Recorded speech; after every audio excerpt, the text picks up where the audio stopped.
Okay, so we're here with Morley Winograd and Michael Hayes, who just wrote this book, Millennial Makeover. And if you guys could kind of just sum up the point of the book, maybe your thesis. The book says that there are generations that cycle themselves through American history. We're about to enter a political season dominated by a new generation, millennials born between 1982 and 2003, who are of a civic archetype, and therefore we're going to suddenly see a great deal of focus on matters of economic policy and foreign policy, and not on divisive social issues.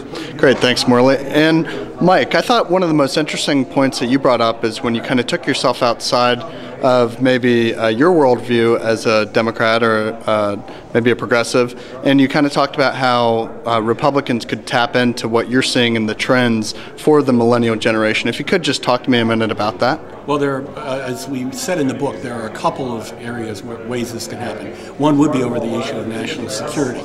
Overall in the electorate, about the only issue on which the electorate as a whole, and to some degree the millennials, believe that the Republicans still have the advantage is national security, is keeping America, the American homeland, safe. Certainly that's true of all generations. The millennials still lean a little bit to the Democrats, but the Republicans have an opportunity there. And with a candidate like John McCain, that does give the Republicans an opportunity to take advantage of, particularly if events in the world would have the American electorate focus on that more.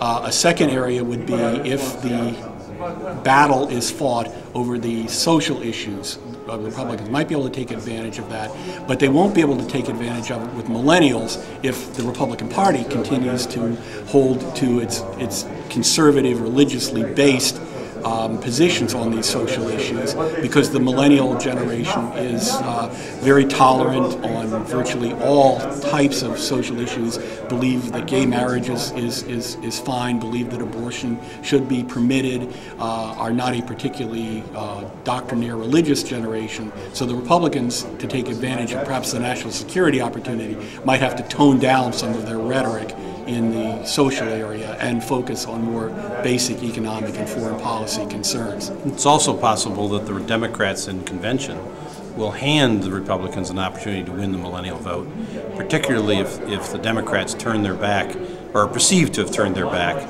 on millennial voters and their participation. That could also open up the field for the Republicans. Very interesting. All right, guys, well, thanks a lot. And again, to our viewers here, Millennial Makeover is the book, and you can find it on Amazon.com.